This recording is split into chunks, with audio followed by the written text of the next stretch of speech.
Bonjour à tous, merci d'être venus. Merci à nos hôtes, Madame Calmiret et Monsieur Schulz. Je voudrais signaler la présence dans l'assistance de l'ambassadeur Richard Jones, chef de la délégation de l'Union européenne pour la Suisse et la principauté de Liechtenstein, l'ambassadeur Angelo Spangrati, représentant permanent de l'Union européenne auprès de l'Organisation mondiale du commerce, M. Philippe Martinet, président du Grand Conseil vaudois, et M. Daniel Brelas, syndic de Lausanne. C'est très difficile de présenter des gens aussi connus que M. Martin Schulz et Mme Calmiret. M. Martin Schulz, qui a eu une étape comme libraire, et on le voit bien quand il a fait sa visite aux locaux de la Fondation, immédiatement il y a eu un regard de connaisseur sur les grandes pièces qu'on garde dans les archives. Jean Monnet, depuis 19 ans, il adhère au Parti social-démocrate d'Allemagne. Il est le plus jeune maire de Rhénanie du Nord, Nord-Westphalie, et député européen depuis 1994, à la législature 94-99, où j'ai eu l'occasion de le connaître et de coïncider avec lui dans le Parlement européen, où tout de suite il est remarqué et il prend une position importante au sein des députés du groupe socialiste, dont il devient chef de file des députés SPD et en 2004 chef du groupe des partis des socialistes européens, maintenant président des socialistes et démocrates, je crois, depuis la dernière législature. Et toujours dans une première ligne en ce qui concerne la défense des intérêts des citoyens européens, la défense des positions sociales et la défense du rôle du Parlement dans les institutions européennes comme garant de la démocratie et de la bonne représentation des citoyens. Ce rôle s'est encore, si on peut dire ça, accru du moment qu'il a été élu à la présidence du Parlement, et il est devenu encore, si possible, plus actif, et on le voit bien dans toutes les négociations, dont la dernière démonstration a été son très vigoureux discours au commencement de l'avant-dernier Conseil européen, en rappelant les chefs d'État et des gouvernements à ses devoirs envers l'Europe à l'occasion du débat sur les perspectives financières pluriannuelles. Ça, on disait dans mon temps maintenant, c'est le cadre financier pluriannuel, ce qu'on dit maintenant, mais en rappelant qu'un accord était nécessaire, mais pas un accord à tout prix, mais un accord dans des conditions que le Parlement a très bien encadrées et poussées,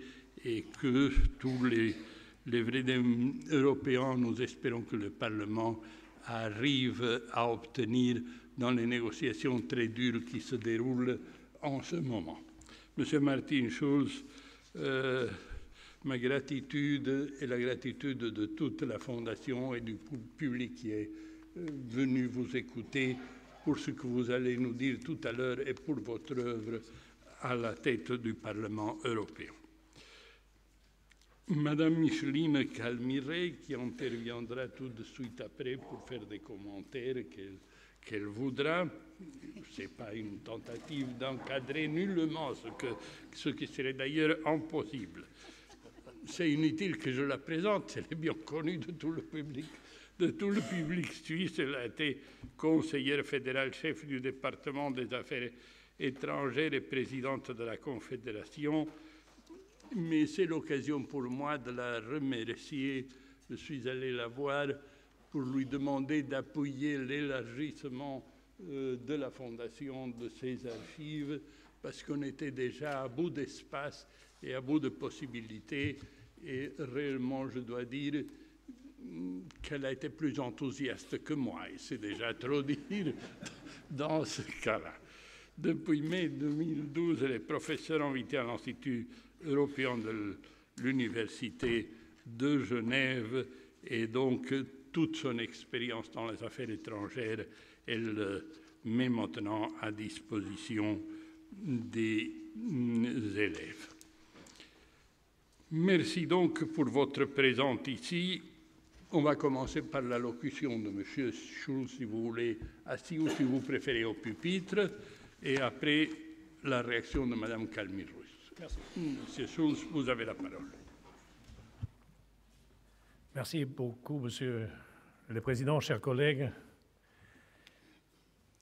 Mme Kalmi-Russ, chère Micheline, Messieurs, Mesdames, merci beaucoup d'être venus un vendredi soir.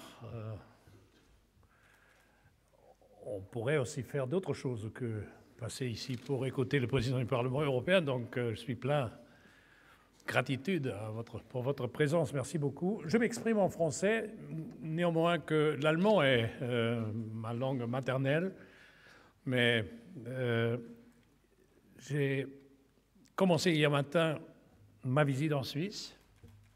Le président du Parlement européen rend visite pendant son mandat à tous les États membres de l'Union européenne. Et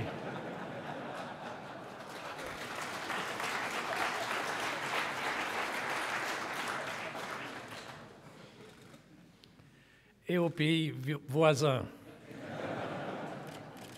Donc, j'ai commencé hier et je vais terminer ma visite officielle aujourd'hui ici.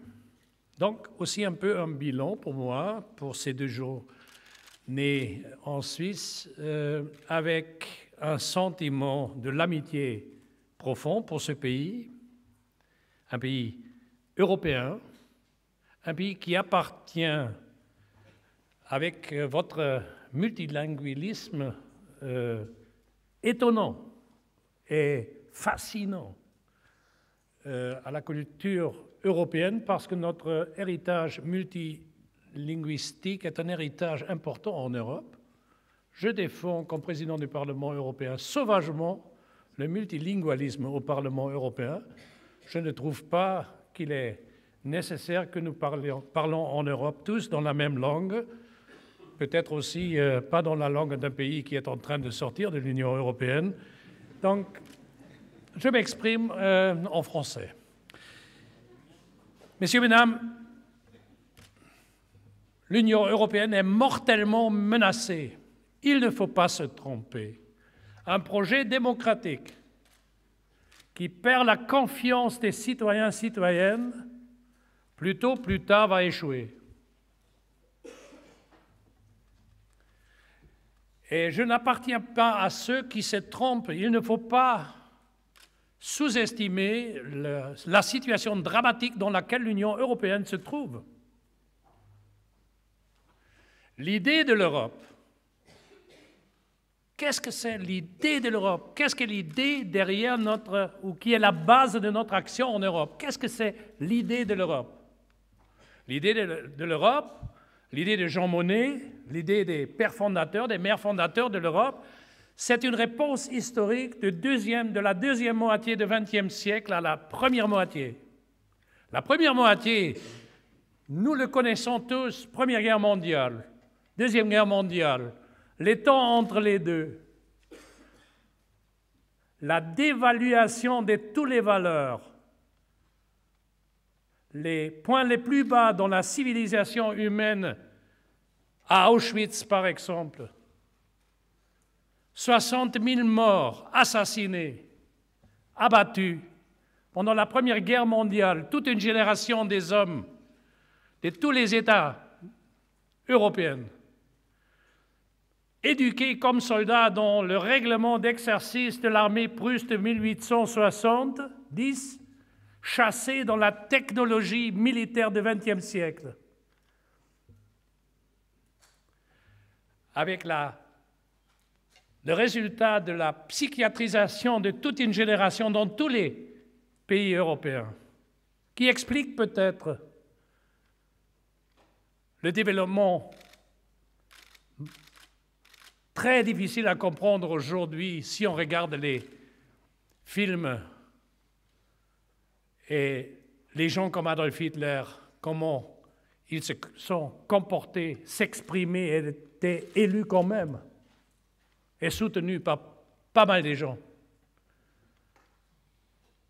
C'était Versailles.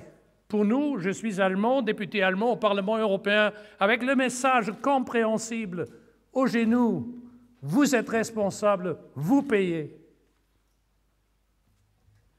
Avec ce développement fasciste à l'un côté de notre continent, avec le développement bolcheviste à l'autre côté, et aussi des crimes sans précédent commis par Staline.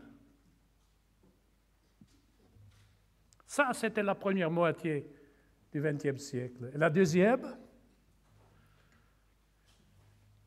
45, 49, je répète, comme allemand, je suis né à côté d'Aix-la-Chapelle, à la frontière entre l'Allemagne, les Pays-Bas et la Belgique, et j'habite jusqu'aujourd'hui là-bas. Le sentiment des Belges ou des Néerlandais, quand ils ont pensé à nous, les Allemands, en 1945, il y avait 45, 47, 49, 50, il n'y avait pas de Versailles. C'était certainement possible, un deuxième Versailles, peut-être un autre Versailles, un Versailles encore plus dur pour les Allemands. Mais ce n'était pas le cas, le contraire était le cas. Pas au genou, vous êtes responsable, vous payez. Non, le message de Monnet, le message de Schuman était « Reconnaissez votre responsabilité et on vous donne la main pour la réconciliation ». C'est sans précédent dans l'histoire. Pour nous, les Allemands, ça nous a permis de rentrer dans la famille des nations démocratiques. Et pour les autres, c'était la chance, et pas tout de suite spontanément soutenue par les peuples en France, en Pays-Bas, en Belgique, au Luxembourg, en Italie. Pour les autres, c'était très controversé, très contesté au début, un défi.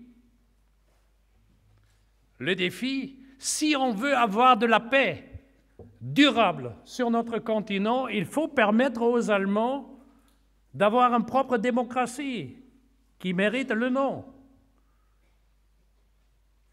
Autrement, on n'aura jamais de la paix ici, en Europe. Et il y avait beaucoup de gens qui étaient contre.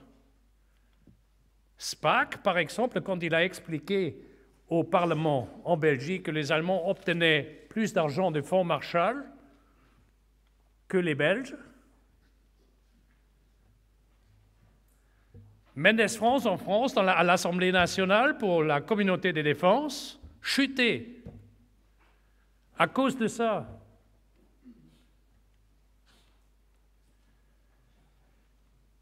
Ce n'est pas venu de soi. Il fallait, à l'époque, se battre pour l'Europe. Mais ceux qui l'ont fait, ils avaient une conviction qu'au-delà de tous ces controversés, c'était correct, c'était vrai, c'était nécessaire, il fallait le faire. Et ils avaient le plus grand succès. À mes yeux, c'est un héritage historique qui va durer pendant des siècles. La coopération en Europe, c'est la réponse historique. Le plan Schuman, c'était la réponse de l'histoire à Versailles. C'est la raison pourquoi moi, je me suis décidé de lutter pour l'Europe. Et dans quel état est l'Europe aujourd'hui? Est-ce qu'il suffit pour nous, les représentants des institutions européennes, soit sur le niveau européen, soit les représentants des institutions nationaux qui néanmoins font de la politique européenne, les gouvernements des États membres sont des politiciennes européens, C'est Mme Merkel, c'est M. Hollande, c'est M. Monti, c'est M. Rajoy, qui sont des chefs des gouvernements nationaux, qui décident à Bruxelles. Ce sont aussi des politiciens européens. Et européens. On ne peut pas dire « Ah, c'est Schulz, c'est Barroso, c'est Van Rompuy, l'Europe ». Non, eux aussi, c'est l'Europe. Il y a des politiciens sur les niveaux national et sur les niveaux européens. Et dans quel état sommes-nous aujourd'hui? Qu'est-ce que nous faisons avec notre héritage? Et il faut poser une question. Ce que je viens d'écrire, c'est l'histoire de la deuxième moitié du XXe siècle. Est-ce que les succès de cette moitié du siècle précédent, du siècle précédent suffit pour la première moitié du XXIe siècle? Est-ce qu'on peut se contenter de raconter à nos enfants et leurs enfants l'histoire de mes parents pour expliquer et justifier l'intégration européenne? Ma réponse est non. Non. Le plus grand succès historique, notre héritage culturel, notre multilinguisme,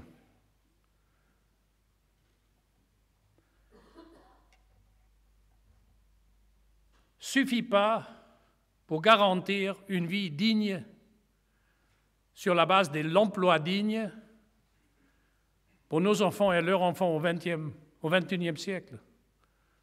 On ne peut pas défendre la stabilité sociale, la cohésion sociale, la stabilité économique, l'emploi avec l'histoire. L'Europe a besoin d'une vision pour la future et pas seulement raconter l'histoire du passé, raconter les succès du passé. Et donc, pour moi, il y a au XXIe siècle 4 grands défis qui concernent surtout les jeunes qui sont ici. Je suis très reconnaissant de voir beaucoup de jeunes. 4 grands défis en Europe et pour l'Europe, mais 4 grands défis pour l'Europe dans le monde. Nous ne vivons pas, messieurs, mesdames, que dans l'Internet, dans un monde interdépendant. Dans l'économie, ça se reproduit, ce que nous connaissons du World Wide Web, que nous vivons un village global. Et économiquement, la pression sur le continent européen monte chaque jour. Et parmi les plus grands défis, je répète, il y a à mes yeux 4. C'est le commerce mondial.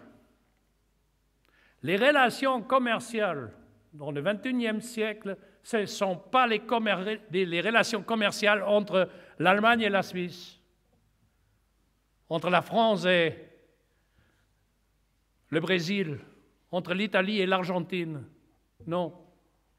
Nos régions mondiales qui sont en train de se développer sont en coopération ou en compétition.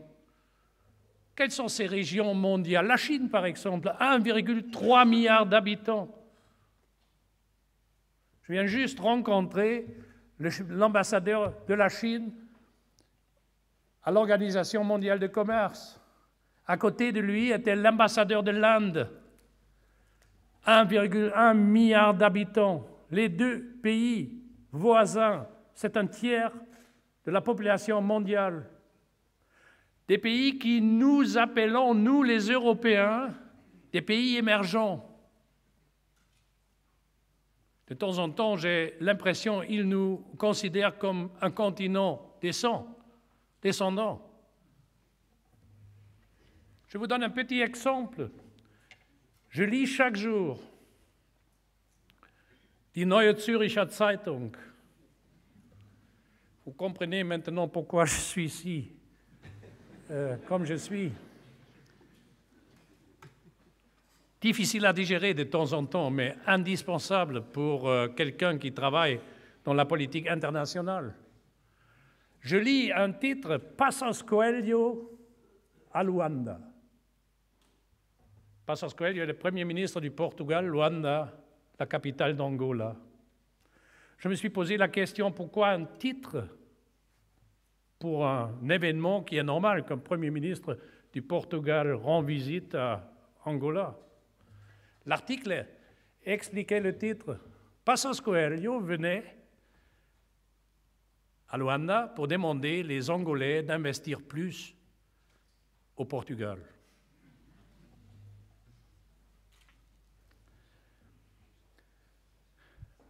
Le sud-est de l'Asie, c'est une région mondiale. Les pays ASEAN qui créent juste au moment un marché intérieur avec 500 millions d'habitants et qui veulent introduire une monnaie commune. L'Amérique latine, c'est une région mondiale. Le Brésil, le Mexique, les États-Unis, c'est une région mondiale. Et l'Europe? L'Europe discute comment on peut le plus efficacement se déchirer. Je vous raconte une toute petite histoire de ma vie comme président du groupe socialiste en Chine.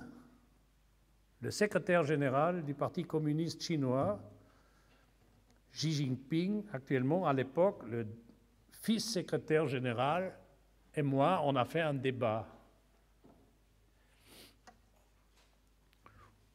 où Xi Jinping a expliqué la conception G2, les grands deux. Là, les Américains, ici, nous, ça, ce n'est pas notre projet. Le bipolarisme du XXe siècle a échoué. Nous voulons la coopération des régions mondiales. Et nous sommes une région mondiale. Et vous, si vous voulez, aussi. Les Américains, l'Asie, l'Afrique, l'Amérique latine, c'est clair. Mais notre allié, notre partenaire préféré, c'est l'Europe. Bon, moi j'ai répondu, ça aussi c'est notre opinion et notre perspective. Bon, tout le monde était d'accord et content. Et ensuite, il y avait un débat. Dans ce débat, il y avait un ministre économique d'un État membre de l'Union européenne qui a à peu près 10% de la population suisse, qui prenait la parole en disant, c'était un grand débat chez nous, dans les journaux, entre les partis, dans les gouvernements, au Parlement. Mais finalement, nous avons conclu, et je suis là pour vous dire, nous sommes prêts pour un partenariat stratégique avec la Chine.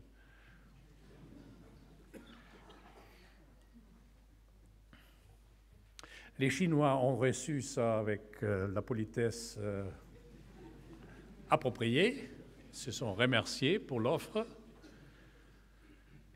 Et moi, j'ai dit à mon collègue à côté, je présume que à partir de la dynastie Ming, c'était la meilleure nouvelle qui est arrivée à Pékin, que ce pays est prêt pour un partenariat stratégique avec la Chine. On s'amuse, mais c'est la réalité. Comme ça, les Européens se considèrent eux-mêmes.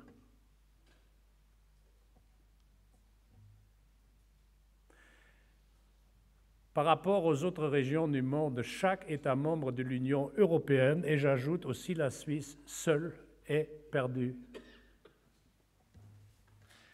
C'est la même chose avec le changement climatique. Comment demander aux autres régions du monde de respecter nos standards, de respecter plus la nature, de faire un fin à la exploitation brutale et inadmissible des ressources naturelles. Comment convaincre les autres sur le monde de ne pas émettre le CO2 comme nous le permettons à nous ou les Américains? Si les 2,4 milliards à l'Inde et en Chine se permettent le même standard comme nous, chacun une voiture et le partenaire un autre, et l'enfant aussi. et peut-être encore un moto, et chaque flat screen acheté, et peut-être encore un autre frigo. Et avec le last minute vol, une semaine très vite, dans quel coin du monde? Je sais, personne ici dans cette salle fait ça. Ce sont les autres. Mais ces autres nous font pas mal de soucis. Et si eux-là font la même chose, et comment le défendre, comment les interdire à eux? Comment l'empêcher que ça se passe là-bas? Au contraire, notre export espère que ça se passe là-bas.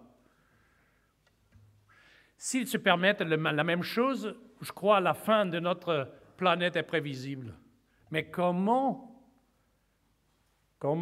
demander le respect pour des standards écologiques si le Luxembourg le demande? Jean-Claude Juncker, le Premier ministre de Luxembourg, il dit toujours son blague. Une fois par l'année, je rencontre Hu Jintao, je prends Hu Jintao dans mes bras et j'ai dit, Hu, toi et moi, avec nos 1,3 milliard d'habitants, nous sommes une force mondiale. Et il a raison, le Luxembourg et la Chine ensemble, ça compte. Mais il dit après, il est à Pékin, il a toujours 1,3 milliard d'habitants et moi, je suis le Premier ministre des 500 000 Luxembourgeois et luxembourgeoises. 500 millions d'Européens qui viennent de 27 États membres qui disent « Nous représentons le marché le plus intéressant du monde. Nous sommes la région la plus riche au monde. L'accès à notre marché est lié au respect des règles environnementales et écologiques sont suffisamment forts pour négocier sur les mêmes hauteurs avec d'autres régions du monde, pas la Suisse seule et pas l'Allemagne seule. Ceux qui veulent éviter que la spéculation mondiale détruise des sociétés, des nations, des États, pas seulement des entreprises, que les spéculants dans la, on dit, industrie financière, j'ai du mal de le dire parce qu'industrie, je trouve ça c'est un peu contradictoire, mais prenons le terme, dans l'industrie financière, qui avec des méthodes et des mesures sans précédent chasse des milliards et des milliards autour de notre planète dans la vitesse de secondes et qui spéculent sur n'importe quel sujet et qui sont capables de détruire, d'influencer le sort de toute une nation. Si on veut imposer des règles, et il faut le faire, comment le faire? Si on dit en allemand « bitte, bitte », s'il vous plaît, ou si on dit « on a besoin des règles sur les marchés financiers internationaux ». Je vous donne un exemple. La prévision démographique nous prévoit pour 2030 autour de 8 milliards d'habitants sur notre planète. Et ces gens ont besoin chaque jour de la nourriture. Mais la production agricole se diminue chaque jour. Très facile. Si la demande augmente, mais la prestation se baisse, les prix montent. Rien n'est plus facile que gagner de l'argent avec la spéculation sur le montée des prix de la nourriture. Les paris les plus efficaces aujourd'hui dans les centres spéculatifs, c'est paris sur la montée des prix des matières primaires. Si les prix de la nourriture montent, c'est pour vous, messieurs, mesdames, et pour moi, aucun problème.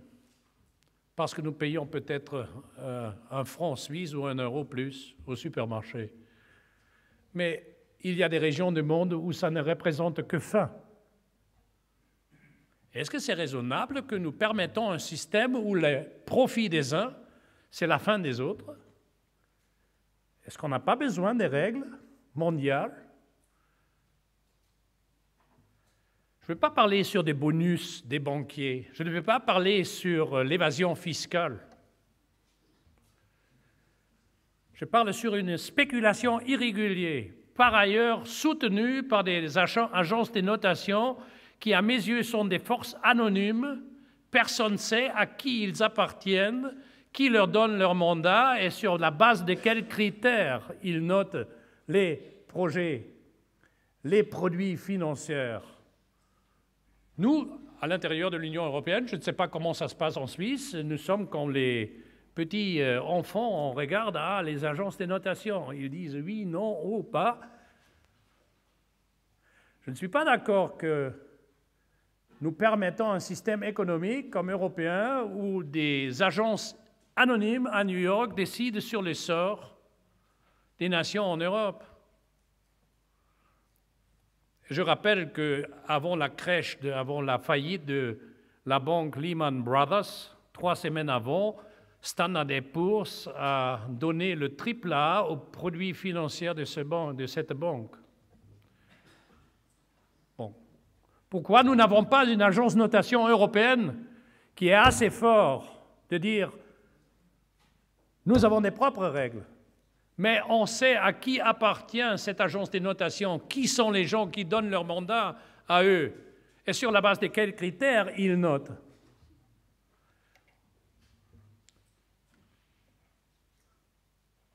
Il y a un grand problème que les Européens complètement ignorent, et je veux terminer avec ça, c'est la démographie. Aujourd'hui, les 500 millions européens, plus les 8 millions de Suisses, alors nous, les 508 millions européens de l'Union plus la Suisse, représentent autour de 8% de la population mondiale. Ça veut dire que 92% de la population mondiale n'habite pas en Europe. Nous croyons que c'est l'inverse. Il y a les Européens et ailleurs, il y a aussi quelques autres. 2040, l'Europe aura 4% de la population mondiale.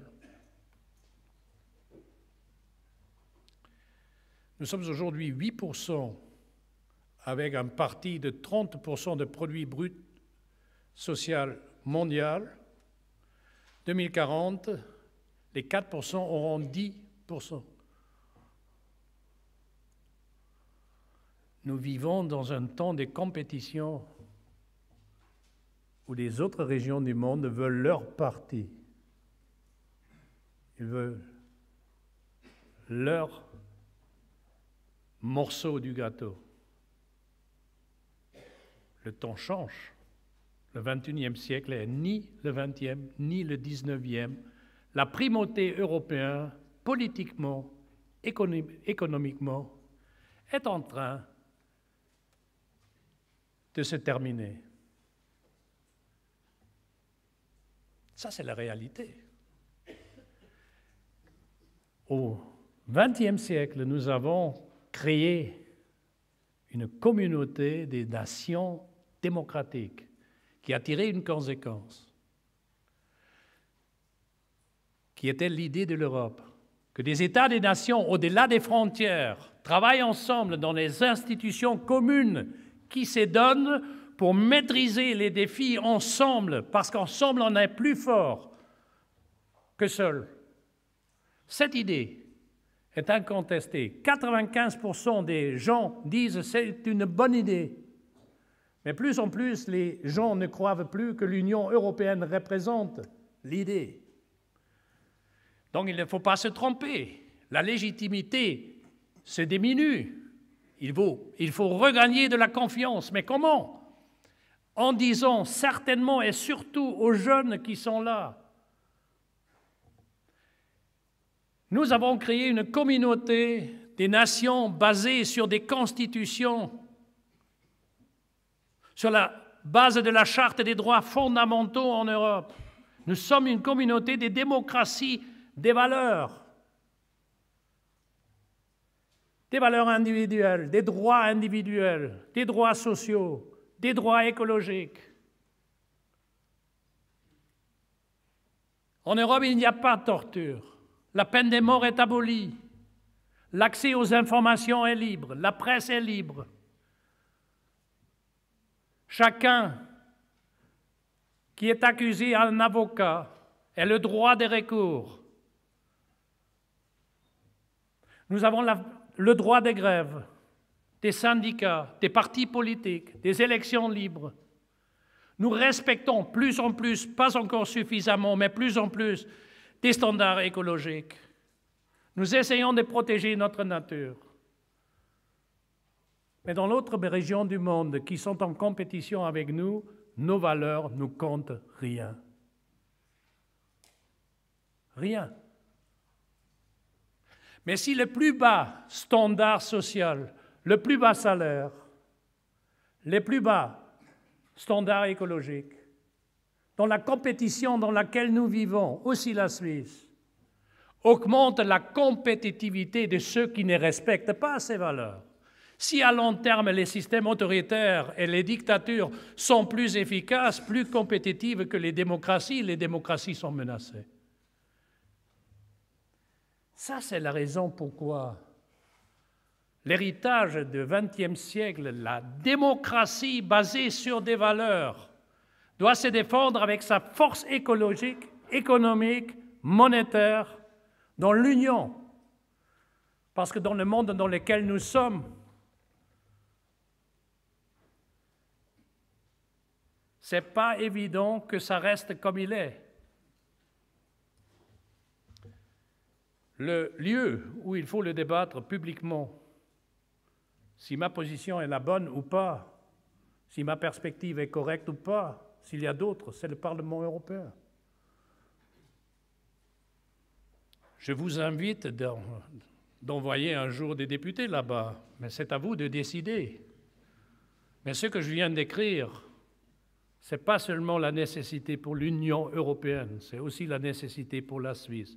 J'en suis sûr, je suis profondément convaincu. Si l'idée de l'Europe, que les États et les nations au-delà des frontières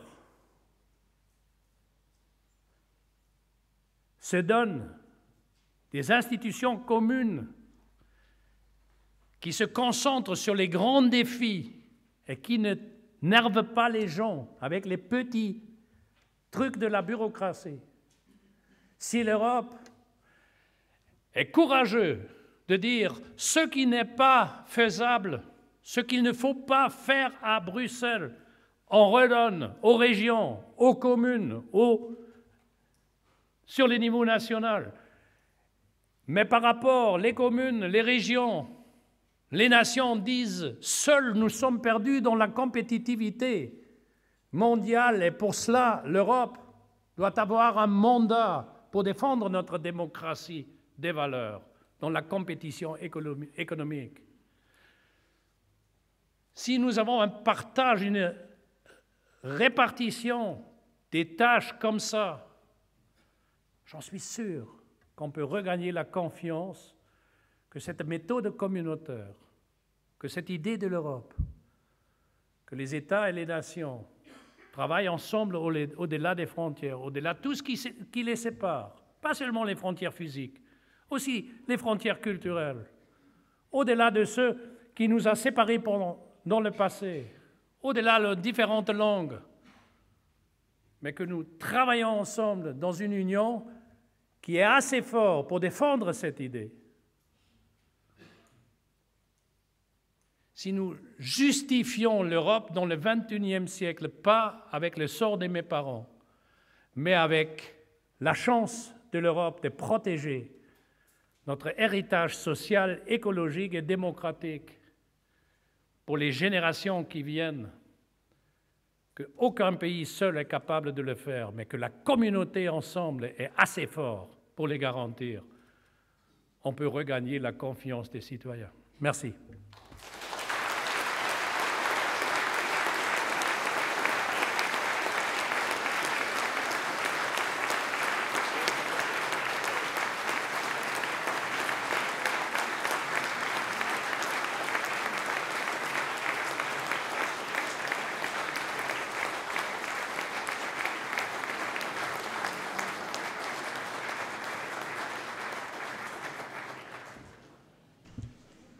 Merci, mon cher collègue. Vous avez vu l'enthousiasme que vous avez soulevé. Maintenant, je donne la parole à Madame Calmirey, qui a devant elle une tâche difficile, c'est-à-dire mettre le contrepoids, si elle veut, pour renforcer encore vos positions. Madame Calmirey. Merci, Monsieur le Président de la Fondation Jean Monnet, Monsieur le Président du Parlement européen, Monsieur le Syndic, Excellences, Mesdames et Messieurs. J'ai effectivement une tâche difficile. Monsieur le Président Schulz, vous nous avez dit tout à l'heure que l'Union européenne était la réponse historique aux évolutions du monde. Parce que le monde change, le monde se globalise et ce phénomène s'accompagne d'un déplacement des centres de gravité politiques et économiques. La prédominance occidentale a pris fin. En 2050, les Occidentaux ne représenteront plus que 7% de la population mondiale. Aujourd'hui, la Chine et l'Inde sont entrés dans le cercle des grandes puissances et sont devenus de véritables locomotives de la croissance économique mondiale. En un siècle, nous sommes passés d'un monde dominé par ce qu'on a appelé l'Ouest à un univers multipolaire. Par univers multipolaire, j'entends un univers où les centres de décision se sont multipliés et décentralisés, un monde où la gouvernance globale gagne en importance, un monde où même l'État le plus puissant de la Terre, même l'Union européenne, ne peut pas résoudre tous les problèmes tout seul, car nous faisons face à des risques qui ne connaissent pas de frontières. Pensez aux émanations radioactives, pensez à Fukushima, pensez au terrorisme, au virus H1N1, pensez à Lehman Brothers. Le 15 septembre 2008, l'entreprise s'est définitivement écroulée. C'était une évolution encore tout à fait inimaginable quelques semaines auparavant. Et si les répercussions de la crise financière des subprimes furent saisissantes aux États-Unis, elles ont également atteint le reste du monde et elles ne finissent pas de nous bousculer. L'individualisme et la mobilité ont profondément marqué le paysage politique du siècle passé, c'est-à-dire du XXe siècle, et ce n'est pas par hasard que l'automobile est devenue le symbole de toute une époque. L'agenda politique du XXe siècle était orienté vers des solutions et des réponses aux questions de l'identité, de l'altérité, de la régulation des marchés et à la responsabilité personnelle et sociale. Aujourd'hui, une autre question surgit. Comment la collectivité humaine s'adapte-t-elle à l'écosystème? Et le président Schulz l'a évoqué. Comment la durabilité dont on parle tant va-t-elle entrer dans les faits? Et cette question en appelle une autre. Comment définir et articuler la prospérité, la croissance pour tous et toutes dans le monde, le besoin de sécurité dans la perspective d'une économie moins polluante et, au mieux, non polluante? Nous assistons donc à des transformations profondes à l'échelle globale et elles ne restent pas sans effet sur la place de la Suisse dans le monde. Bien au contraire, que cela nous plaise ou non, des facteurs et des événements extérieurs à notre sphère d'influence directe ont de plus en plus souvent un impact décisif sur notre économie et sur notre vie quotidienne. Ce que le président Schulz a dit pour l'Union européenne vaut aussi pour la Suisse. La réponse des États qui nous entourent sur le continent européen a été un processus d'intégration, à la fois politique et économique au niveau régional. Partant de l'idée que plus on est grand, plus on est fort, vous l'avez dit, ils ont créé l'Union européenne. La Suisse n'en fait pas partie. Qu'est-ce que cela signifie à la fois quant à nos relations au continent européen et quant à notre présence dans le monde?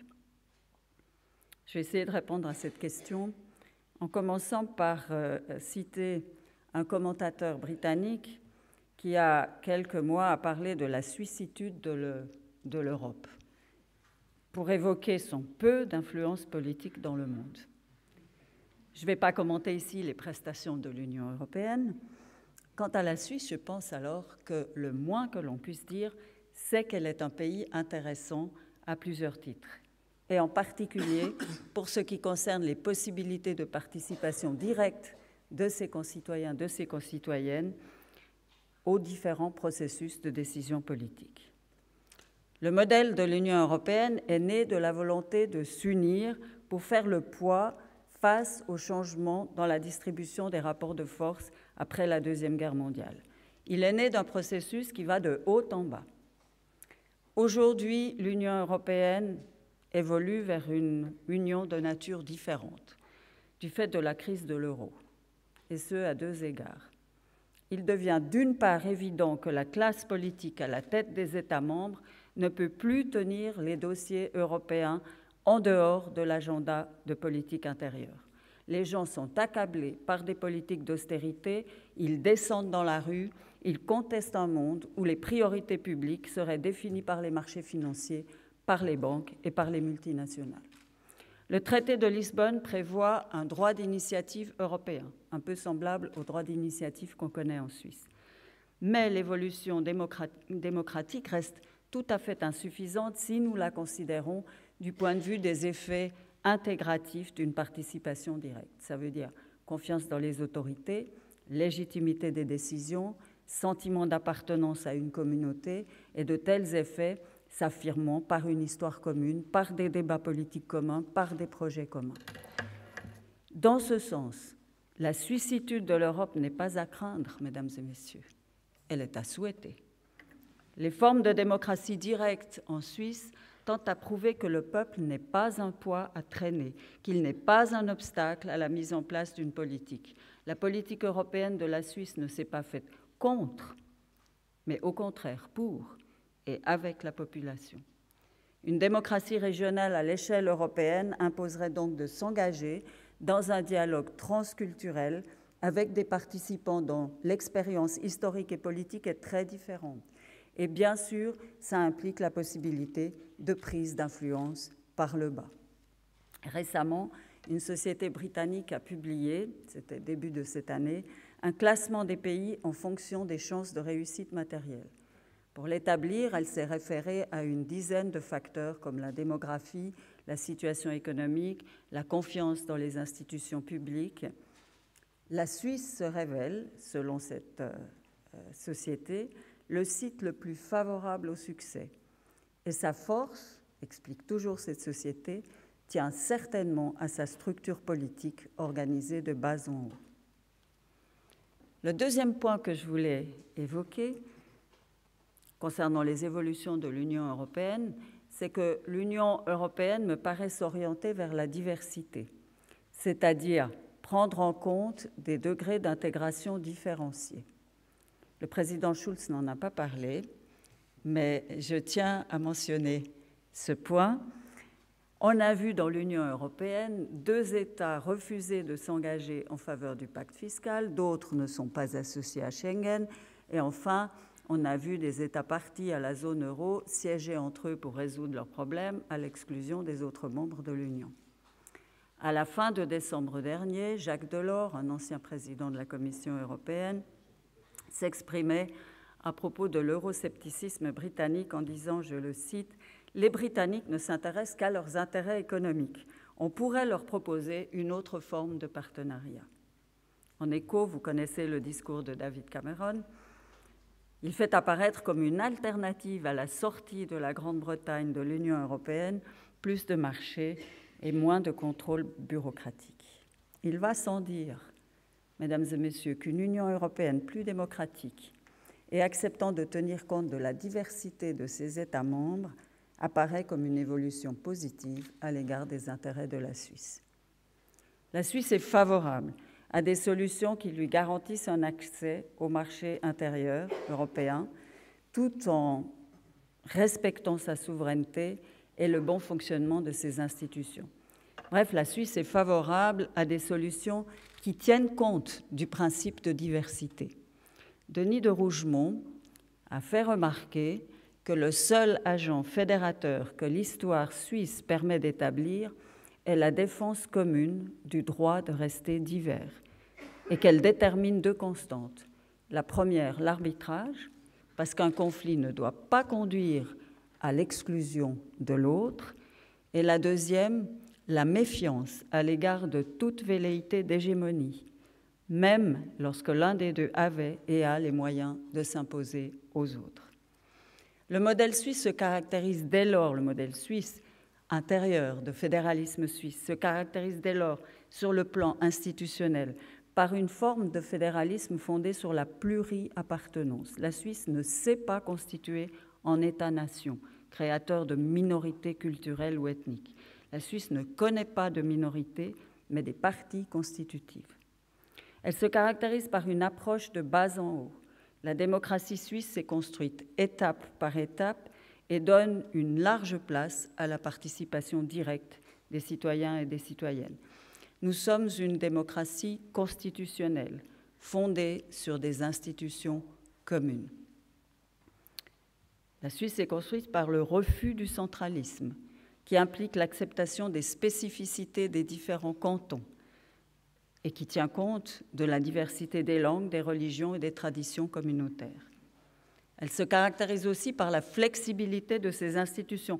Pendant des siècles, mesdames et messieurs, la Confédération n'a pas eu de centre légal ni de constitution, mais un seul organe fédéral sans pouvoir bien défini. Et de fait, notre Conseil fédéral tient plus d'une force de coordination que d'un gouvernement doté d'une forte affirmation du pouvoir. Il est élu sans programme, formé des représentants des principaux partis politiques qui doivent absolument s'entendre pour pouvoir gouverner. Et enfin, notre système institutionnel se caractérise par la mise en place de mécanismes de rééquilibrage, double majorité, canton, population, péréquation financière intercantonale, par exemple. Je fais référence ici au principe de l'arbitrage. Il n'est dès lors pas étonnant que la Suisse défende ces mêmes constantes dans les discussions avec l'Union européenne.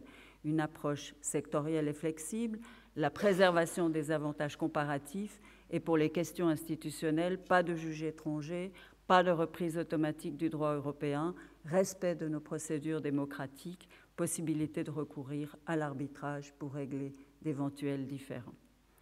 Je ne résiste pas, mesdames et messieurs, au plaisir de vous raconter l'histoire des porcs-épics, qui est une histoire qui est écrite et racontée par Arthur Schopenhauer, qui est un philosophe allemand, mais qui illustre bien notre système et la capacité que nous avons de faire vivre ensemble différentes cultures, différentes langues et différentes religions. On nous dit, par une froide journée d'hiver, un troupeau de porcs-épics ressent le besoin de se réchauffer. Ils se rapprochent pour bénéficier de la chaleur des uns des autres. Il faut savoir, mesdames et messieurs, qu'un porc-épic est un mammifère qui a plus de 30 000 piquants. Et que donc, plus les porcs-épics sont proches, plus ils se font du mal. Lorsqu'ils ressentent les atteintes de leurs piquants, ils s'éloignent les uns des autres.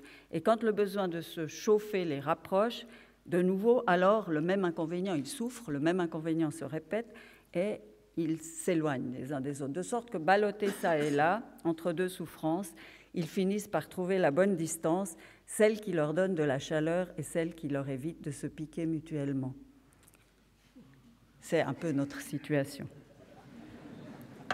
Mesdames et messieurs, nous vivons dans un monde globalisé et interdépendant. Les plus grandes puissances militaires du monde sont incapables de maîtriser les choses de par leur seule puissance militaire. Elles peuvent gagner la guerre, elles ne peuvent pas instaurer une paix durable. Aucun État au monde, fût-il le plus fort, ne peut gérer tout seul les risques globaux auxquels nous faisons face. On a évoqué le changement climatique, la pauvreté, les soubresauts de la crise économique et financière. Encore une fois, la réponse à ces évolutions sur le continent européen a été un processus intégratif. L'Union européenne est devenue une actrice sur la scène mondiale. Elle se présente, ou plutôt, elle cherche à se présenter dans ses relations extérieures comme une entité. Elle a reçu le prix Nobel de la paix. Je suis très heureuse pour l'Union européenne, elle le mérite. Et elle a incontestablement contribué à pacifier le continent européen et son voisinage immédiat. Et dans une telle configuration, on pourrait penser que l'espace d'influence de l'Union européenne s'élargit. Or, mesdames et messieurs, il faut bien constater que l'Union européenne a de la peine à jouer ses atouts. Un exemple, l'Union européenne est la partenaire économique la plus importante de la Chine, avant les États-Unis. Elle a donc un intérêt manifeste à la paix et à la stabilité en Asie de l'Est. Et pourtant, l'Union européenne est peu présente dans cette région. Elle n'essaye pas d'apporter sa contribution à la résolution des conflits qui s'y dessinent. Elle n'est pas représentée au plus haut niveau dans les conférences régionales et elle laisse le champ libre aux États-Unis. On peut constater un important décalage entre le degré de son engagement en termes d'aide et d'assistance, que ce soit dans les territoires occupés palestiniens ou dans le Caucase Sud, après le démantèlement de l'URSS et sa traduction au niveau politique. En témoigne l'absence de rôle stratégique joué par l'Union européenne dans la résolution du conflit palestinien. Et une des raisons de ces retenues est, à mon avis, à rechercher dans les différences d'intérêts entre États membres et dans la faiblesse de sa gouvernance centrale. Sans vouloir prendre position sur ce que devrait ou ne devrait pas faire l'Union européenne, je crois tout de même pouvoir affirmer, premièrement, que la philosophie du « plus on est grand, plus on est fort » ne veut pas forcément dire « plus on est grand, plus on est influent dans le monde ».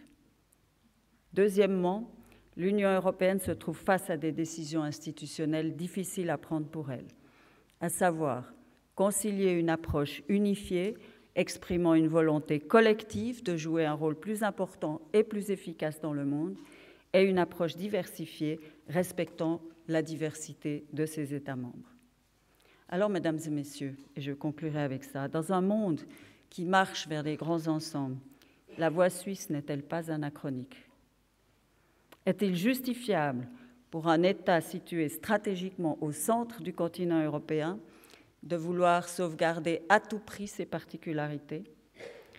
Les évolutions du monde et celles de l'Union européenne démontrent que les particularismes de la Suisse ne vont pas forcément à contre-courant de l'histoire.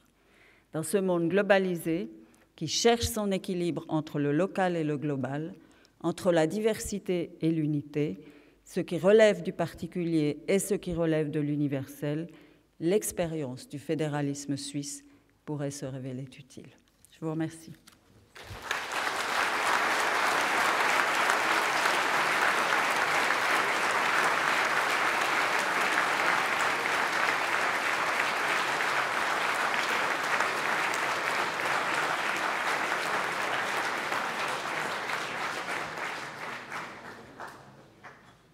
Merci, Madame Calmiret. Je vais ouvrir le débat avec le public. Je prie celui qui posera une question de s'identifier et de parler haut et dans le micro. Il y a des micros qui vont circuler dans la salle de façon à qu'ils puissent être clairement entendus. Qui demande la parole? Voilà une première demande pour ouvrir le feu, s'il vous plaît. Monsieur le Président. Oui. Monsieur le Président du Parlement, Madame la Présidente émérite, merci beaucoup pour vos interventions. Je crains simplement que les deux vous ayez évoqué concrètement un problème de blocage psychologique, puisque vous avez évoqué beaucoup de paradoxes, une envie d'union, mais une Europe à la carte, une envie d'avoir un projet commun, mais ça ne peut pas être que la peur de la Chine. Et au fond, par rapport à ces blocages quand même psychologiques, quelle est vraiment la réponse que vous pourriez apporter pour sortir d'une forme d'impasse en ce moment? Merci, Monsieur Schulz.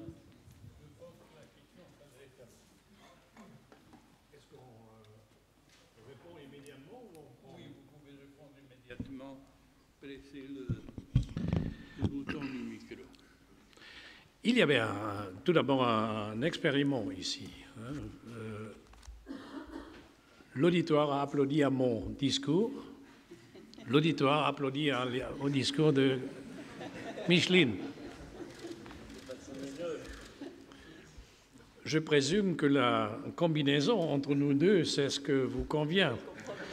Donc, pour répondre à votre question, voilà, pour sortir de l'impasse dans laquelle nous sommes, on a besoin de la méthode Calmiret-Schulz.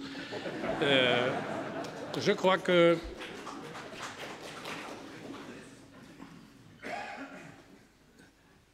Micheline Calmiret a soulevé beaucoup de points de critique absolument justifiés, mais comme la plupart des gens qui regardent sur nous, l'Union européenne, elle a fait des observations qui sont en premier vue correctes, mais en deuxième vue injustes. Je vous donne un exemple. L'Union européenne est incapable de répondre aux grands problèmes dans nos voisinages ou sur le marché chinois. En négociant avec la Chine, l'Union européenne se présente pas. C'est pas vrai. L'Union européenne est forte si on laisse l'Union européenne faire le travail. Chaque fois l'Union européenne pourrait faire son travail, il y a un État membre de l'Union européenne qui dit non. Une fois la France, l'autre fois l'Allemagne, l'autre fois l'Allemagne, l'autre fois la Grande-Bretagne, ou disons habituellement la Grande-Bretagne, ou les Malte, ou l'Italie. Et la perception est un État membre pose son veto et personne dit c'est l'Italie ou l'Allemagne, on dit c'est l'Union européenne. Par ailleurs, les chefs des gouvernements en Europe l'ont perfectionné. À la fin de chaque Conseil européen, cette sorte de congrès de Vienne contemporaine où les puissants de l'Europe se réunissent à huis clos pour communiquer après à leur sujet les résultats de leur non-agreement. Ça se passe comme ça. 27 conférences de presse, chacun pour lui-même ou pour elle-même. En cas de succès, Mme Merkel dit « Moi, j'ai convaincu mes collègues de me suivre ». François Hollande dit « Les propositions de la France étaient approuvées ». David Cameron dit « For once, the Europeans agreed with us ». Et même le Premier ministre de Malte dit « Les contributions de l'île étaient déterminantes ». En cas de l'échec, le message est unanime, mais vous connaissez Bruxelles. Ce sont les mêmes gens. Les mêmes gens. Qui est faible? L'Union européenne est forte ou faible comme les États membres de l'Union le veulent. Ce n'est pas l'Union européenne qui a créé l'Allemagne. Ce n'est pas l'Union européenne qui a fondé la France ou inventé l'Italie. C'est l'inverse. Ce sont les États membres qui créent l'Union. Si l'Union est forte, c'est parce que les États membres renforcent l'Union. Si l'Union est faible, c'est à cause des États membres qui ne veulent pas que l'Europe est forte. Nicolas Sarkozy, pendant la campagne électorale en France, je me suis permis de me einschleichen, je ne sais pas qu'est-ce que c'est en français. Oui? Immiscer. Pour le dernier rang, pour écouter. La fin du discours, il a dit « Le gouvernement de l'Europe, c'est Angela et moi ». Applaudissements. Les gens t'applaudissent. 3 phrases après, « L'Europe est mal gouvernée ». Les gens t'ont applaudi. J'avoue, j'ai applaudi avec.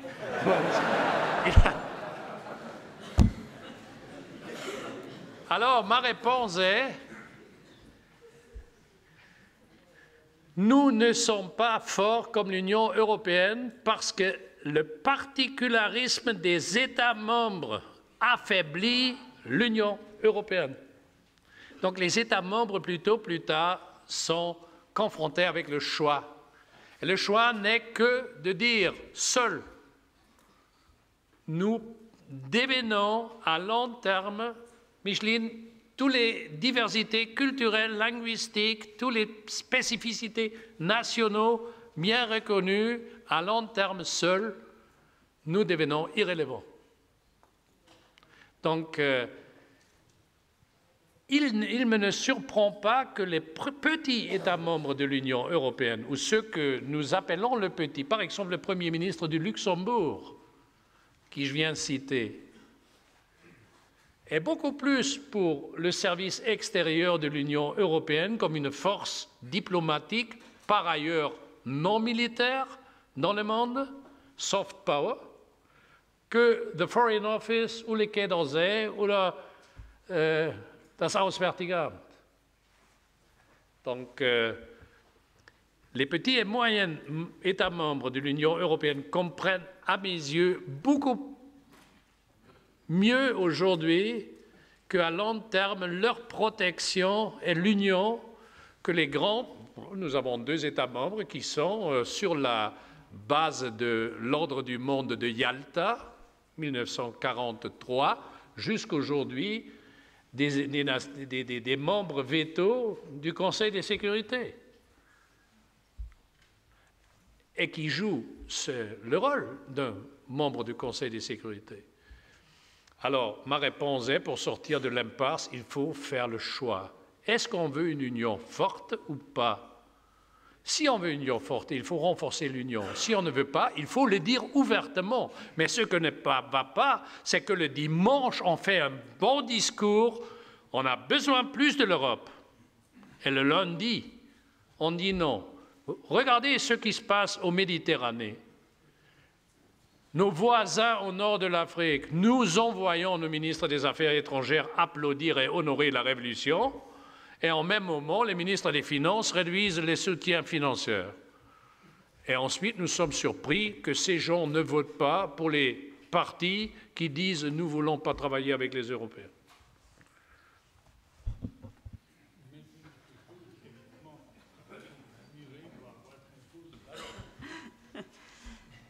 Je voudrais répondre sur 2 points. Je suis toujours pas vraiment convaincue par la philosophie du plus on est grand, plus on est fort. C'est une philosophie qui m'est un peu étrangère. Sur 2 points, tout d'abord, la Suisse a démontré une habileté assez surprenante à préserver sa sécurité et son bien-être dans un monde globalisé et interdépendant. Et à mon sens, elle a plus de chance aujourd'hui qu'elle n'en avait en période de guerre froide. Pourquoi? Parce que le rôle des États a changé. Les États n'ont plus le monopole des relations. Le monde se globalise et la gouvernance se globalise. Et par conséquent, dans un tel monde, un État, même petit, peut jouer son rôle. Je voudrais souligner en passant que la Suisse a conclu un partenariat stratégique avec la Chine en 2006 et que nous négocions actuellement un accord de libre-échange avec la Chine. Donc, la compétitivité n'est pas liée, la capacité d'être compétitif n'est pas liée à la grandeur d'un pays. Le deuxième point, je crois que là, on est d'accord, M. Schulz, pour dire que l'Union européenne a de la peine à jouer ses atouts, y compris dans les processus de promotion de la paix, y compris dans les processus diplomatiques. Et la raison, vous venez de l'évoquer. La raison, c'est la faiblesse de sa gouvernance centrale et le fait qu'en matière de politique extérieure, chacun tire à sa propre corde. Et l'Union européenne, à mon sens, encore une fois, je n'ai pas à dicter ce que l'Union européenne devrait ou ne devrait pas faire, mais elle est face à un dilemme qui me paraît institutionnellement très important, à savoir comment faire pour réconcilier le respect des diversités de ces États membres, parce que je pense que si elle ne tient pas compte des différences culturelles, linguistiques, historiques entre ces différents États membres, c'est une fédération qui va échouer, ou en tout cas une mode de gouvernance qui va échouer. Et comment faire pour tenter de concilier cela avec la nécessité de parler d'une seule voix pour augmenter son influence dans le monde.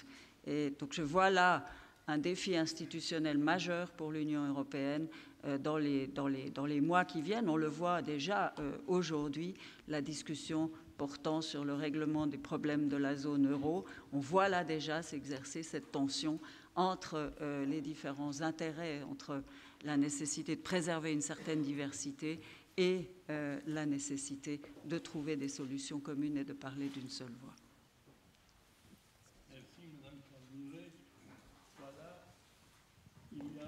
par là quelqu'un qui demande, pendant qu'on lui porte le micro, votre référence à l'accord entre la Suisse et la Chine m'a fait rappeler une anecdote qu'on racontait chez nous quand il y a eu un président de nos régions, une région très peuplée, qui est arrivé en Chine pour une visite, et il a dit à son hôte chinois, « Nous sommes 6 millions ».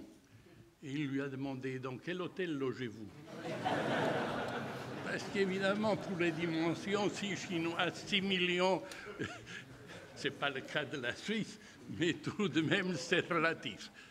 Vous avez la parole, monsieur. Alors bonjour. A priori, comme je suis de nationalité luxembourgeoise, je suis toujours heureux lorsque, pour tout accroissement de la notoriété de notre petite nation dans le monde, je vous remercie, monsieur Schulz, pour les nombreuses mentions de notre Premier ministre. Mais c'est aussi dans ce cadre-là que, disons, de naissance, on a un certain devoir d'être très pro-européen au Luxembourg, ce qui est toujours bien le cas. Et oui, alors vous avez adressé de nombreux défis auxquels fait face l'Union européenne, changement climatique, spéculation sur les marchés financiers, mais je pense que tout le monde ici va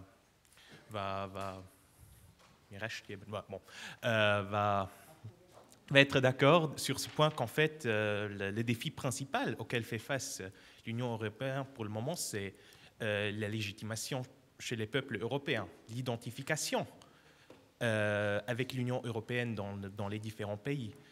Et c'est en fait dans ce cadre-ci que se pose... Alors là, tout d'abord, je dois vous remercier personnellement que vous êtes en fait le premier président du Parlement européen qu'on voit vraiment sur la scène internationale. Je peux dire vos prédécesseurs, M. Buzek, M. Pöttering, on ne les a pas trop vus. Je trouve ça très, très important que les personnages principaux de l'Union européenne se montrent, se font visibles afin qu'il puisse y avoir une identification.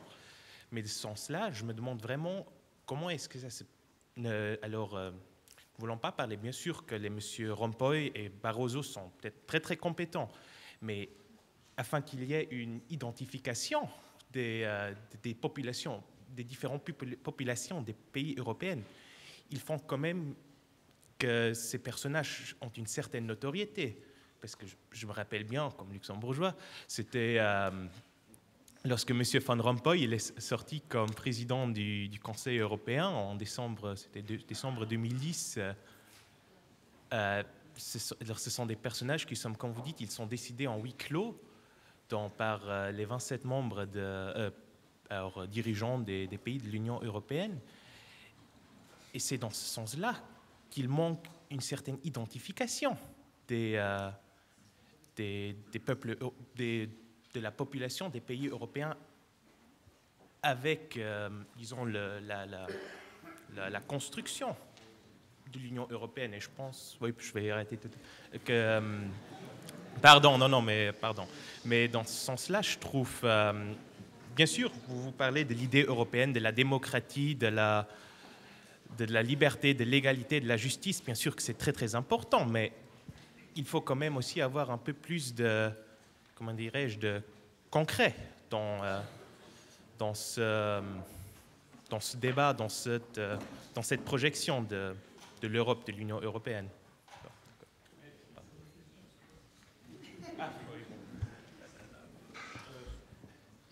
Alors, il est désiré que je pose une question directe, alors je voudrais... une seconde, ok? D'accord.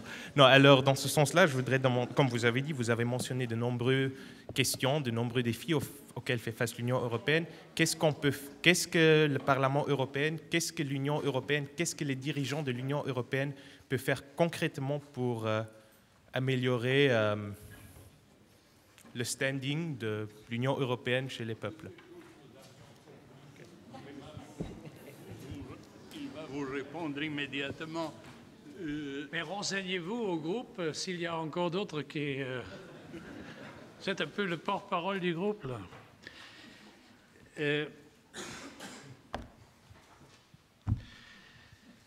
Vous comprenez certainement que j'ai le respect le plus haut pour Herman Van Rompuy et José Manuel Barroso. Ce sont mes collègues et nous avons reçu ensemble, Madame Calmiré l'a mentionné, le prix Nobel, un moment qui va nous, je crois, pour le reste de notre vie, au-delà des divergences qu'il y a certainement politiquement entre nous, liées ensemble.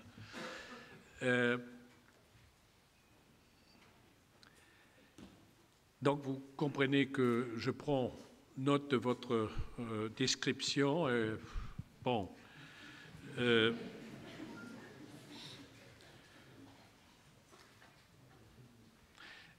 Écoutez, on peut entrer dans les détails de la politique européenne facilement. Dites-moi où je dois devenir un peu plus concrète, peut-être sur le bonus des banquiers que nous avons approuvé hier dans la procédure de conciliation entre le Conseil européen et le Parlement. Très bien. On peut aussi discuter sur d'autres sujets des derniers jours. Pas de souci. Mais je vous jure, dans 20 minutes, la salle est vide. Parce que les gens se rasent. C'est la raison pourquoi la plupart des gens me disent « mais ne parle pas sur la législation européenne, donne-nous quelques visions pour l'Europe ». Je donne quelques visions de l'Europe, peut-être faux, je ne sais pas, mais les gens me disent « mais deviens un peu plus concrète, qu'est-ce que vous voulez ?» Des visions plus concrètes. OK. Non, attendez, je vous donne une vision très concrète. Je ne partage pas l'opinion de Mme Calmiré en ce qui concerne la capacité de la Suisse de se défendre. Quand les Américains ont dit à la Suisse « vous donnez vos informations », pointe à la ligne, ça c'était le message de Washington. Par rapport à l'Union européenne qui est une soft power, qui a dit « laissons négocier ». Et je suis pour la méthode communauté européenne suisse. Négocier sur la base du respect mutuel. Pour être très concrète, je suis contre les 120 accords bilatéraux entre la Suisse et l'Union européenne. Mais je suis pour un accord global où la Suisse prend l'acquis communautaire de l'Union européenne, parce que c'est plus facile pour nous, pratiquement aussi plus facile pour la Suisse, mais je sais que quelques éléments de cet accord global seront soumis à un référendum en Suisse, et si ça échoue, l'accord global va échouer. Donc, je respecte la difficulté des négociateurs suisses avec notre prérogative d'avoir un accord global. Il faut s'approcher sur la base du respect mutuel. À l'autre côté, je demande à la communauté suisse de comprendre si la Suisse devient sur la base de l'approchement qui est en cours, plus en plus intégré dans les marchés intérieurs, dans la coopération internationale de l'Union européenne, dans les systèmes de taxation, dans la politique de cohésion. La Suisse sera à la fin peut-être plus intégrée dans l'Union européenne que quelques États membres de l'Union européenne qui ont un opt-out en permanence. Sans être membre de l'Union européenne, et peut-être ça a un élément, ça a créé pour l'Union européenne un élément de la dissuasion de l'Union européenne parce que d'autres pays disent ben, pourquoi ne pas le faire comme la Suisse. Le maire de Londres, M. Johnson, il parle de Britserland, comme il dit. Alors peut-être le gouvernement de la Suisse comprend que ça c'est pour les négociateurs européens un problème. Alors les deux côtés avant-hier ont négocié pour la première fois dans une ambiance de respect mutuel. M. Rossier, le secrétaire d'État, qui négocie pour la Suisse, et M. O'Sullivan, le directeur général, qui négocie pour l'Union européenne, ont pour la première fois créé un cadre de respect et de compréhension mutuelle depuis très longtemps. Je suis sauvagement pour, je lutte pour ne pas condamner la Suisse à ces Suisses avec les référendums, il faut qu'ils deviennent membres de l'Union européenne, pointe à la ligne. Non, je respecte la spécificité de la Suisse. Par rapport aux Américains, qui disent, et c'est la raison pourquoi je partage pas votre opinion, ils sont assez forts économiquement, assez intéressant pour la Suisse pour dire facta. Facta, hein, sunt servanda. Alors, là, je préfère la méthode de l'Union européenne. L'accord, Madame Calmiré, l'accord de libre-échange entre la Suisse et les États-Unis a échoué. Bon, il n'y a pas. Non. Oui, c'est échoué. Vous n'avez pas voulu. On verra où ça va aboutir avec la Chine. Bon, alors, je trouve que vous décrivez la Suisse bien, mais de temps en temps un peu trop en rose. Mais ça, c'est mon opinion, mon sentiment. Je peux devenir concrète, très concrète. On entre dans les détails. Mais ce que je voudrais vous dire, et vous avez demandé que les Européens luttent pour regagner la confiance que les citoyens perdent. Et ce que j'ai fait ici, c'est au-delà des éléments en détail qu'on peut être d'autres opinions, on peut être objecté. J'essaie de justifier l'existence de l'Union européenne comme une force politique et économique, pas seulement économique, liée à l'économie. Une justification pour cette coopération transnationale politique. Et je fais avec quelques exemples, quelques domaines politiques représentatifs. On pourrait ajouter beaucoup d'autres. Je n'ai pas parlé sur la migration, je n'ai pas parlé sur la politique de partenariat, par exemple, à l'Est et au Sud. Alors, de donner un sens à l'Europe, l'autre dit un âme à l'Europe, pour regagner la confiance des citoyens dans la capacité des institutions européennes de les protéger dans quelques domaines politiques plus efficaces que les États membres seuls peuvent le faire. Ça, c'est mon objectif, rien d'autre. Et mon sentiment est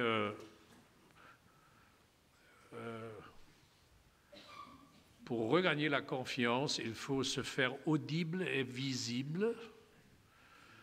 Et je suis maintenant très courageux. J'espère ne pas être trop critiqué pour cela.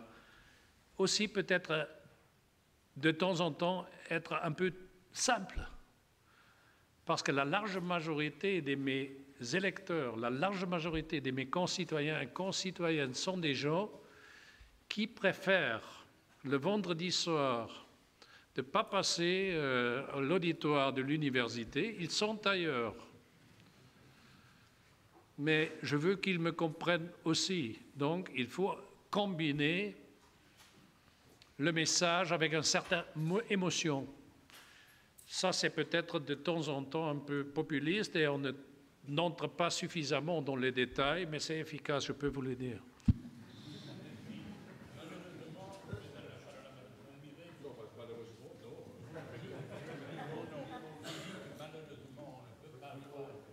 On ne peut pas avoir plus de questions parce qu'on est dans la limite de temps. C'est 19h10, on a encore un apéritif qui a été offert par l'université. On est dans les grandes régions de l'esprit, mais il ne faut pas oublier le corps non plus. Madame Calmiré, vous avez la parole et après je devrais clore la séance avec beaucoup de sentiments parce qu'on pourrait rester une heure. Mais malheureusement, les bonnes choses ont toujours des limites. Madame Alors, Calmiré. Monsieur le Président, je vais essayer de ne pas trop prendre de temps sur l'apéritif et je répondrai de façon très brève. Tout d'abord pour dire que la Suisse est une démocratie constitutionnelle. Ça veut dire que ces institutions politiques, c'est ce qui relie les différentes parties constitutives de la Suisse entre elles. Qu'est-ce qui lie les Suisses entre eux? Ce n'est pas la langue, ce n'est pas la religion, ce n'est pas la culture. Et en sens, on ressemble un peu à l'Union européenne en construction, mais ce sont les institutions. Et ces institutions, c'est la démocratie, c'est le fédéralisme, c'est la neutralité suisse. Et la crainte des Suisses et des Suisses, pourquoi? Parce qu'il n'y a aujourd'hui que 15% de Suisses qui veulent adhérer à l'Union européenne. Mon interprétation de la chose, c'est que la crainte des Suisses est quelque chose de très émotionnel. Ce n'est pas lié aux questions institutionnelles ou à je ne sais quoi, quelle autre question de détail, mais c'est lié à la crainte de perdre notre identité dans une adhésion à un ensemble plus grand dont nous partageons un certain nombre de langues et de cultures. Et par conséquent, ce que nous avons fait, c'est d'essayer de se rapprocher et d'avoir des partenariats les plus efficaces possibles avec l'Union européenne. Ces partenariats sont dans le domaine économique et dans le domaine de la sécurité très satisfaisants, avec un bilan positif, plus mitigé en termes de bilan de souveraineté. Et c'est là-dessus que portent les discussions avec l'Union européenne sur les questions dites institutionnelles. Juste en passant, je pense que les 120 accords bilatéraux ne vont pas disparaître du fait d'un accord cadre institutionnel. Ils vont demeurer, mais ils vont être encadrés par un certain nombre de procédures de reprise du droit européen futur, de surveillance de l'application des accords, etc. C'est vrai que ça va être difficile pour les Suisses, et qu'il faut tenir compte de cette difficulté. Pour ce qui concerne le secret bancaire, qui est une question délicate ici en Suisse, qui touche à la transparence, qui touche au fonctionnement de nos marchés financiers, la Suisse a effectivement signé FATCA, mais l'Union européenne va signer FATCA. Et dans ce sens, nous ne sommes pas très différents. Je suis d'avis aujourd'hui, je le dis ici tout à fait ouvertement, que la Suisse devrait passer à l'échange automatique d'informations. Notre système n'est plus reconnu à l'extérieur, pas seulement aux États-Unis et dans l'Union européenne. L'Union européenne, en signant FATCA, les pays qui sont sur un système alternatif comme la Suisse, c'est-à-dire l'Autriche et le Luxembourg, vont très probablement devoir accepter l'échange automatique d'informations. Et la Suisse, dans ses négociations avec l'Union européenne, à mon avis, ferait mieux d'accepter le principe de l'échange automatique d'informations et de négocier l'accès de ces marchés financiers aux grands marchés européens en contrepartie. Dernière petite question sur la question de l'identité, monsieur. Vous avez posé la question de l'identité. Le facteur identitaire est très important pour la Suisse, puisque nous sommes une démocratie constitutionnelle qui s'identifie par ses institutions. Je pense que pour l'Union européenne, c'est aussi quelque chose de fondamental parce qu'elle devient une sorte de gouvernance qui est également constitutionnelle et qui n'est plus basée sur des ethnies ou sur des langues, ou sur une langue, ou sur une culture, ou sur une ethnie. Et c'est la raison pour laquelle, Monsieur le Président du Parlement européen, je ne suis pas en contradiction avec vous, je dis simplement que pour l'Union européenne, ce qui est très, très important, c'est de trouver ce compromis entre le respect de la diversité et le fait d'avoir une gouvernance centrale qui parle d'une seule voix. Tout à fait d'accord. Tout à fait d'accord. Très bien.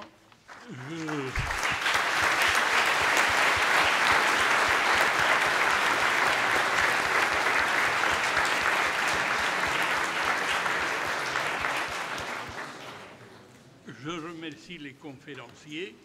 Évidemment, s'il y a une chose qui est restée très claire, c'est qu'on aurait pu continuer des heures. Mais cela veut dire que nos portes sont ouvertes et nos bras sont toujours disposés à vous accueillir et à recevoir encore de vous deux vos points de vue, vos idées, vos informations. On peut et on le répétera et j'espère que ce sera sans beaucoup tarder. Je veux remercier l'université par toutes les facilités qu'elle nous a données. Vous rappelez qu'on a un acte académique conjoint avec l'Académie royale des sciences économiques d'Espagne le 6 juin et un colloque sur la solidarité euro-américaine le 4-5 octobre. Et je vous invite maintenant à prendre part à l'apéritif et à jouir le possible, car je crois que c'est un apéritif encore renforcé. Merci bien.